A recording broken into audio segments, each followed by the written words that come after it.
சாந்தமும் சமாதானமும் கொண்ட வாழ்க்கையை ஒவ்வொருவரும் விரும்ப வேண்டும். இதற்கப்பால் ஒரு வாழ்க்கை இல்லை.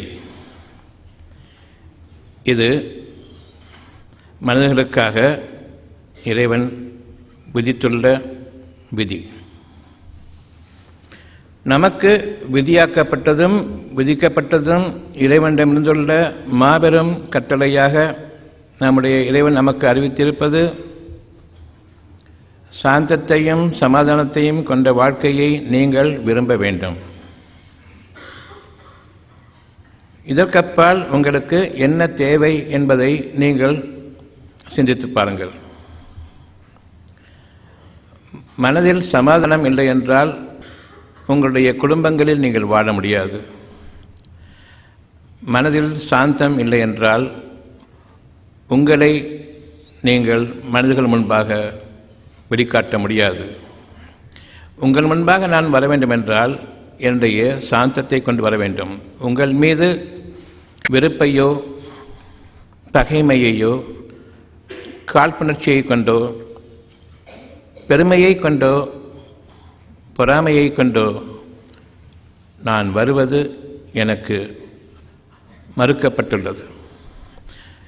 விதியாக்காத ஒன்றை நான் உங்கள் முன்பாக கொண்டு வரும் பொழுது சாந்தமான முகம் எனக்கு எப்படி மாறுகிறது என்றால் வெறுப்புக்குரிய முகமாகவும் பொறாமை கொண்ட முகமாகவும் பண்புகள் அவ்வளவும் நீக்கப்பட்டதாகவும் உங்களுக்கு நன்மைகளை விரும்பாததாகவும் என்னுடைய முகம் மாறுகிறது. குணத்தின் அடிப்படையில் இருந்துதான் முகத்தினுடைய அடையாளம். குணங்கள் யாருக்கு சீர்குலைகிறதோ அவர்களை பற்றி இறைவன் எச்சரிக்கை செய்கின்றான். நீங்கள் என்னோடு சமாதானம் அடையுங்கள். சாந்தத்தையும் சமாதானத்தையும் நான் உங்களுக்கு அளித்தால் தவிர உங்களுக்கு வாழ்க்கை நரகம். அதனை நீங்கள் நெருப்புக்குரிய வாழ்க்கையாக பார்க்க வேண்டும். சமாதானம் என்பது என்ன? என்னுடைய வாழ்க்கை முழுமையிலும் நான் என் இறைவன் போதுமானவன் என்ற அந்த சமாதானத்தை கொண்டிருக்க வேண்டும். எதற்கு என் இறைவன் போதுமானவன்? என்னுடைய அனைத்து தேவைகளுக்கும் உலகத்தில் நான் வாழும் காலமெல்லாம் நான் படைக்கப்பட்ட நாளிலிருந்து இறைவனுக்கு நான் நன்றியோடு இருக்க வேண்டும். என்னை படைத்த இறைவன் முதல் முறையாக அவன் எனக்கு பாலூட்டினான். அதனை மறந்துவிட்டு என் தாய் எனக்கு பாலூட்டினாள் என்று சொல்வது நன்றி மறக்கக்கூடிய ஒரு குணம். அந்த தாய் நான் தான் உனக்கு பாலூட்டி வளர்த்தேன் என்று சொல்லும் பொழுது முதல் முறையாக அந்த பிஞ்சு மனதை கெடுக்கிறார். தன்னை இறைவனுக்கு பதிலாக முன்னிறுத்து கொண்டு நான் தான் உனக்கு எல்லாமே என்ற அடிப்படையில் தந்தையும் தாயும் அந்த குழந்தைகளுக்கு கற்பிக்கும் பொழுது அந்த குழந்தை வழி கெடுகிறது. தாங்களும் வழிகெட்டு தங்களுடைய குடும்பத்தினருக்கும் வழிகேட்டை ஏற்படுத்தி கொண்ட இந்த செயல் மிக பாதகமானது. அந்த குடும்பத்திற்கு யாராவது ஒருவர் அந்த குடும்பத்தில் அவ்விதமாக சொல்லக்கூடாது. இறைவனுடைய அருளை கொண்டு அந்த குழந்தை கருத்தரித்தது, அருளை கொண்டு அந்த குழந்தை உயிரோட்டம் உள்ளதாக வளர்ந்தது. பிறகு அது செவ்வையாக்கப்பட்ட குழந்தையாக உங்களுக்கு கொடுக்கப்பட்டு இறைவன் அதற்கு பாலூட்டி வளர்த்து கொண்டிருக்கின்றான். நீங்கள் செய்வதெல்லாம் உங்களுடைய பொறுமையை கொண்டும் அன்பை கொண்டும் பாசத்தை கொண்டும் இறைவனுக்கு நன்றியோடு அந்த குழந்தை வளருவதை பாருங்கள். நான் வளர்க்கின்றேன் என்று கூறாதீர்கள். இது இறைவனுடைய பாக்கியம் என்று நீங்கள் கருத வேண்டும். அந்த இறை பாக்கியத்தில் நான் வாடும் காலமெல்லாம் என் இறைவன் என்னுடைய நன்றியுணர்வை ஏற்றுக்கொள்கின்றான். நான் அவனுக்கு நன்றியோடு இருக்கின்றன என்பதை அவன் அறிகின்றான். அந்த ஒவ்வொரு செயலையும் சமாதானத்திற்குரிய ஒவ்வொரு பாதையையும் நீங்கள் சிந்தித்து உணர்ந்து மேற்கொள்ளும் பொழுது இறைவனுடைய அருள் நமக்கு அதிகமாகின்றது. அருளா பொருளா என்று நாம் கேட்கும் பொழுது எனக்கு அருள் வேண்டும் என்று என் மனம் கூறுகின்றது. ஆனால் என்னுடைய அறிவு கூறுகின்றது பொருள் வேண்டும். பொருள் இல்லாமல் எப்படி நான் சாப்பிட முடியும்? இறைவன் கேட்கின்றான், பொருள் இருக்கிறது, உணவு இருக்கின்றது, நான் பசியை நீக்கிவிட்டேன், எப்படி சாப்பிடுவீர்கள்? நான் ருசியை நீக்கிவிட்டேன், எதை சாப்பிடுவீர்கள்? மனதையும் அந்த உணவிற்குரிய வாசனையையும் மனதையும் நீக்கிவிட்டேன், மனத்தையும் நீக்கிவிட்டேன், பிறகு எப்படி நீங்கள் சாப்பிடுவீர்கள்? மண்ணை சாப்பிடுவதற்கு ஒப்பானதாக இருக்கும் எந்த உணவை சாப்பிட்டாலும். எப்படி நீங்கள் உங்களுடைய இறை உணர்வை மறக்கின்றீர்கள், மறுக்கவும் செய்கின்றீர்கள்? பொருள், அந்த பொருளில் அருள் இருக்க வேண்டும். இறைவனுடைய பாக்கியத்தை கொண்டு அந்த பொருளில், உணவுப் பொருளில் தீமைகள் நீக்கப்பட்டு நன்மைகள் அதில் பெருக வேண்டும். ஒரு உணவு கவலம் சாப்பிடுகின்றோம், அந்த உணவில் இருக்கக்கூடிய கழிவுகள் உங்களுடைய மலஜலங்களாக நீக்கப்படுகின்றன. அவ்வளவும் அப்படியே நீக்கப்படுகிறது. அப்படி என்றால் உடலில் சேருவது என்ன? பிரித்தெடுக்கப்பட்ட ஜீரணத்திற்கு பிறகு அதனுடைய தன்மையை இறைவன் அதற்கு அறிவிக்கின்றான். தீமைகளை நீக்க வேண்டும், இரத்தத்தில் கலக்கக்கூடாது. இறைவனுடைய ஆணைப்படி அது நடந்து கொண்டிருக்கின்றது தன்னுடைய இயக்கத்தில், எந்த குறையும் இல்லாமல். அதற்கு முன்பாக ஜீரணம் ஒன்று உங்களுக்கு உறுதியாக நடைபெற்று அதில் உங்களுடைய உணவின் கேடுகள் நீக்கப்பட்டு, தீமைகள் நீக்கப்பட்டு, விஷத்தன்மைகள் நீக்கப்பட்டு, கேடுகள் எதுவும் நிகழக்கூடாது என்று நீங்கள் விரும்புகிறீர்களானால் மனதில் சமாதானத்தை மேற்கொள்ளுங்கள். கவலை இருக்கின்றது, என் இறைவனே எனக்கு சமாதானத்தை கொடு என்று கேளுங்கள். என்ன சமாதானம்? கவலைக்குரிய ஒரு சூழ்நிலை நடக்க வேண்டாம் என்று நான் உங்களுக்கு கூறுகின்றேன். கவலைக்குரிய சூழ்நிலை உண்டு என்று உங்களுடைய அறிவு கூறுகின்றது. உங்களுடைய அறிவு கெட்டதை உங்களுக்கு அறிவிக்கின்றது, என்னுடைய அறிவிப்பு நன்மையாக இருக்கின்றது. ஆரம்பம் முதலாக முடிவு வரையில் இறைவனிடமிருந்து ஒரே வார்த்தை, நீங்கள் சமாதானத்துடன் வாடுங்கள், சுகமாக வாடுங்கள், அமைதியை மேற்கொள்ளுங்கள், பணிவை மேற்கொள்ளுங்கள். என்னிடம் நான் உங்களுக்கு கூறுகின்றேன், ஒவ்வொருவரும் நீங்கள் தனித்தனியே படைக்கப்பட்டவர்கள், கூட்டாக படைக்கப்படவில்லை. ஒவ்வொருவருடைய இருதயத்தையும் அவரவருக்குரிய தேவைகளை கொண்டு அமைத்திருக்கின்றேனே தவிர ஒரே தேவை எந்த இருதயத்திலும் கிடையாது. நீங்கள் ஒரு சமுதாயமாக இறைவனை மட்டுமே ஏற்றுக்கொள்ளக்கூடிய, அவனிடமிருந்து மட்டும் உங்களுக்கு வாழ்க்கை அமைகிறதை தவிர உங்களிடமிருந்து வாழ்க்கையை நீங்கள் அமைத்துக் கொள்வதற்கு உங்களுக்கு எந்த விதமான வழியையும் இறைவன் அமைக்கவில்லை. மூடப்பட்ட அந்த வாழ்க்கையில் நீங்கள் வாடும் காலமெல்லாம் நீங்கள் உங்களை ஒரு சமுதாயமாக ஆக்கிக்கொண்டு ஒருவருக்கொருவர் உதவி செய்து கொள்ள முடியும் என்ற அந்த அடிப்படையை கொண்டு வாழ்கின்றீர்கள். நான் இந்த மதத்தை சார்ந்தவன், நான் இந்த மதத்தை சார்ந்தவன், நான் வேறொரு மதத்தை சார்ந்தவன். இறைவன் கூறுகின்றான், நீங்கள் ஒரே இனம், மனித இனம், நான் படைக்கப்பட்ட அந்த இனம்.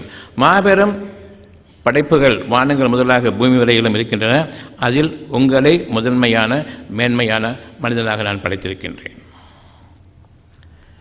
அந்த மனிதன் என்ற உயர்வு வானங்களுக்கும் பூமிக்கும் அதிபதியாக இறைவனிடமிருந்து உங்களுக்கு அளிக்கப்பட்டிருக்கின்றது. படைப்பினங்களில் நீங்கள் மிக மிக சிறந்த படைப்பினங்கள். உங்களை நான் தனியாக படைத்தேன், உங்களுடைய இருதயங்களை நான் தனித்தனியாக அமைத்தேன், தேவைகளை அதில் அமைத்தேன். அந்த தேவைகளுக்கு எனக்கு மட்டும்தான் அந்த தேவையினுடைய உயர்வு என்ன, அந்த தேவையினுடைய அளவீடு என்ன, அந்த தேவை வாழ்க்கை முழுமைக்குமாக அமையக்கூடிய அந்த பக்குவத்தை எப்படி அமைக்க முடியும், உயிரோட்டத்தை எப்படி காக்க முடியும் என்பது எனக்கு தெரியுமே தவிர உங்களுக்கு தெரியாது. உதாரணமாக பசி உங்களுக்கு இருக்கின்றது, ஒவ்வொருவருக்கும் தனித்தனியாக ருசி, ஒரே ருசி கிடையாது. அந்த உப்பு அளவுலையும் காரம் அளவுலையும் உங்களுடைய ருசிகளாக நீங்கள் செய்யக்கூடிய அவ்வளோ மசாலாக்களிலும் ஒவ்வொருத்தருக்கும் தனித்தனியான அளவீடு உண்டு.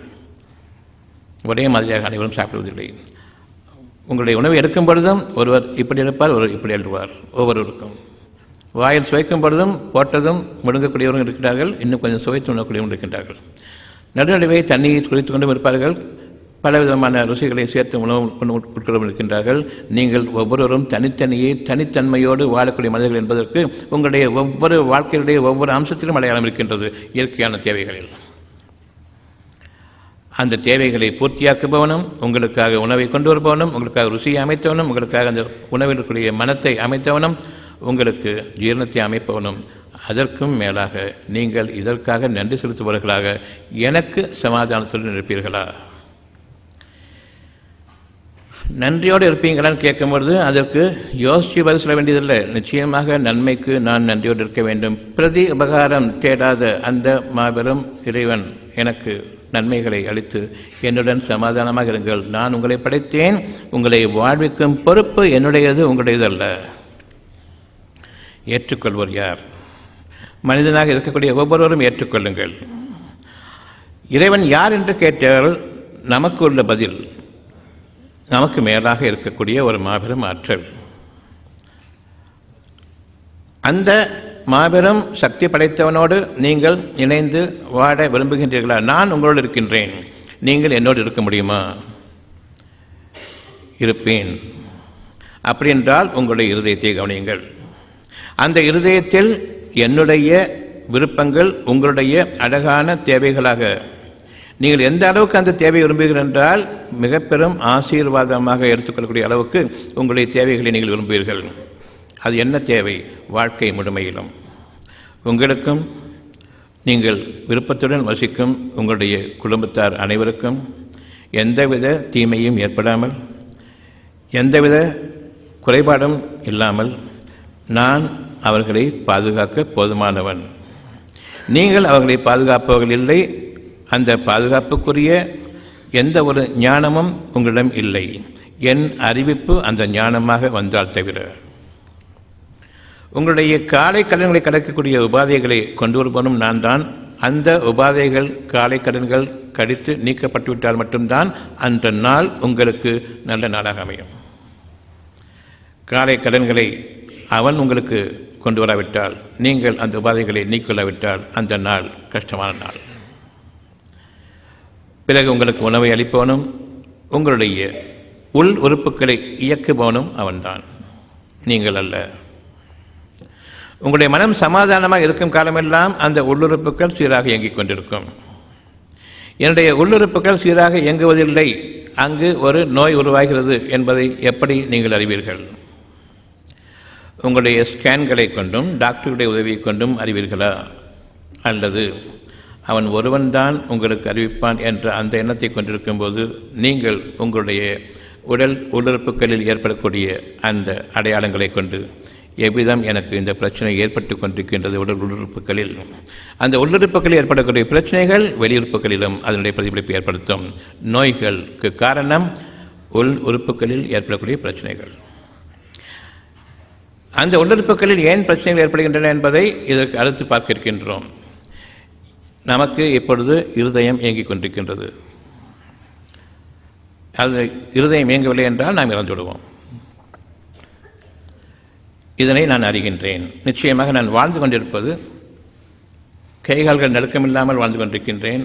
இருதயம் சீராக இயங்கிக் கொண்டிருக்கின்றது. அந்த இருதயத்தில் படபடப்பு ஏற்பட்டுவிட்டால் கைகள் நடுங்க ஆரம்பிக்கும், நாக்கு உடற ஆரம்பிக்கும், நிற்கக்கூட முடியாது, உட்கார்ந்துவிட வேண்டும். எப்பொழுது நெஞ்சு படபடக்கிறது, எப்பொழுது உள் உறுப்புகளின் இயக்கம் நமக்கு உணர்கின்றோமோ அப்பொழுது அந்த உள்ளுறுப்புகளில் ஒரு கேடு ஆரம்பமாகின்றது. வெகு சீக்கிரம் வெளியுறுப்புகளிலும் அது பிரதிபலிக்க ஆரம்பிக்கும். கை கால்கள் வலிக்கிறதுன்னு சொன்னால், பெரிய மூட்டுக்கள் இருக்குது இல்லையா, எலும்பு, தோள்பட்டை, இடுப்பு எலும்பு, முழங்கால் எலும்பு, இவையெல்லாம் வலிக்க ஆரம்பித்தால் உங்களுடைய கிட்னி, சிறுநீரகங்கள் இயக்கக்குறைவில் ஆகிக் கொண்டிருக்கின்றன, பலகீனம் அடைந்து கொண்டிருக்கின்றன என்பது பொருள். உங்களுடைய தசைகளெல்லாம் வலிக்கிறது என்றால், மூட்டுக்களில் இல்லை, தசைகள் அவ்வளவு வலிக்கிறது என்றால் உங்களுடைய கல்லீரல் வலிவிழந்து கொண்டிருக்கின்றது என்பது பொருள். தலையை வலிக்கிறது, தலை தசைகளெல்லாம் வலிக்கிறது, மைக்ரைன், உங்களுடைய கல்லீரல் பாதிக்கப்பட்டு விட்டது. எந்த ஒரு வெளியுறுப்பின் பாதிப்பும் உள் உறுப்புகளினுடைய அதிர்வலைகளை கொண்டு அது அதிர்ச்சிக்குள்ளாக்கப்பட்டு அதனுடைய இயக்க குறைபாடுகள் ஏற்படும் பொழுது இவையெல்லாம் நிகழ்கின்றன.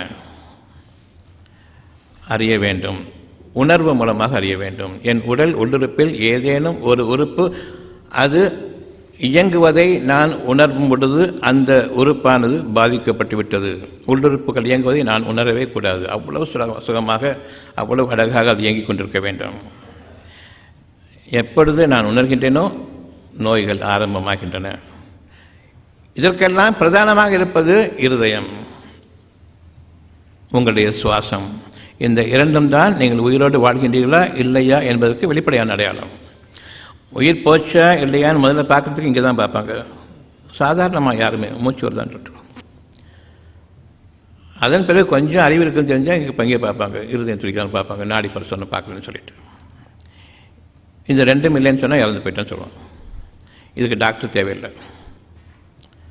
அப்படியானால் அந்த இரண்டு உறுப்புகளும் இயங்குவதை நான் எப்பொழுதும் கவனிக்க வேண்டும். அது சமாதானமாக இயங்கிக் கொண்டிருக்கின்றதா என்பதை நான் பார்க்க வேண்டும்.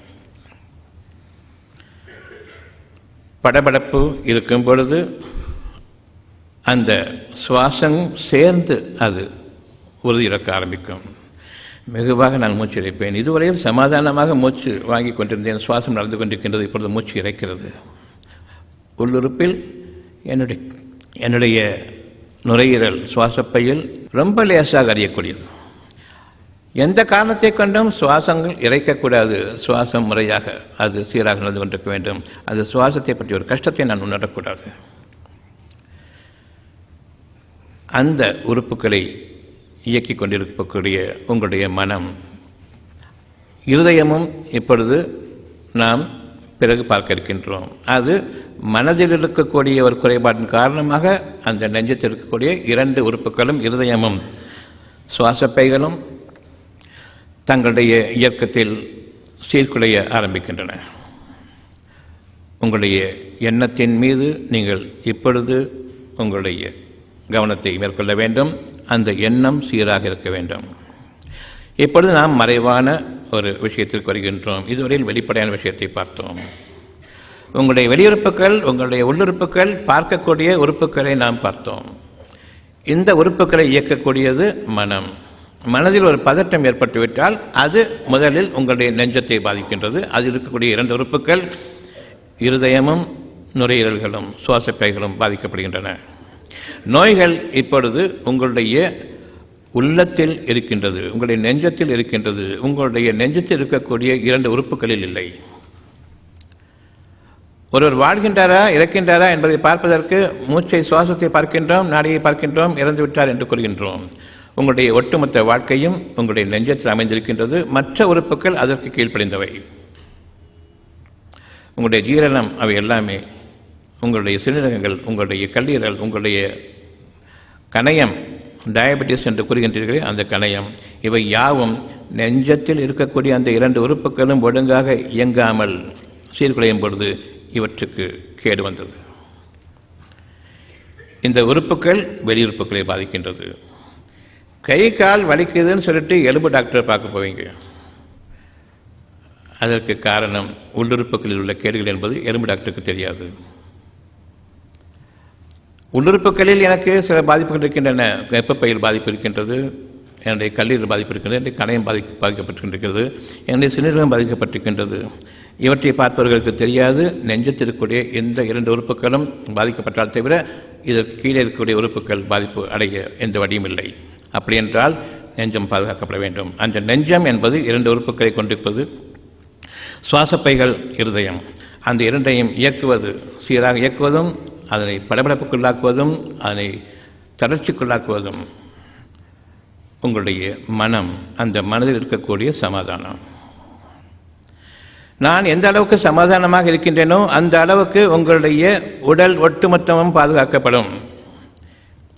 இங்கு முஸ்லீம்கள், கிறிஸ்தவர்கள், இந்துக்கள் என்று அனைவரும் இருக்கின்றனர். எல்லோருக்கும் ஒரே மாதிரி புரிகிறதா, வித்தியாசமாக புரிகிறதா? இந்துவுக்கு ஒரு மாதிரி, முஸ்லீமுக்கு ஒரு மாதிரி, கிறிஸ்தவருக்கு ஒரு மாதிரி என்று தனித்தனியாக புரிகின்றதா? சத்தியம் என்பது ஒன்றுதான் என்று விளக்குகிறது.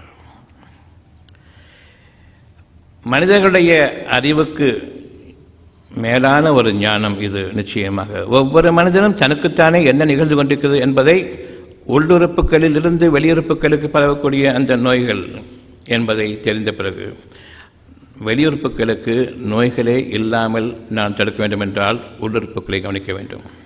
உள்ளுறுப்புகளில் பிரதானமானது நெஞ்சத்தில் இருக்கக்கூடிய இரண்டு உறுப்புகள், இருதயமும் நுரையீரல்களும். அந்த இரண்டையும் நான் பாதுகாத்து கொண்டால் போதுமானது. எப்படி அந்த உறுப்புகள் சுகவீனம் அடைகின்றன என்பதை, அது இயங்குவதை நான் உணரும் பொழுது சுகவீனம், படபடப்பு இருக்கும்போது சுக வேண்டும். படபடப்பு நீங்கி அமைதியாக இருக்கிறது, அது இயங்குவதை தெரியவில்லை, சுகமாக இருக்கின்றேன்.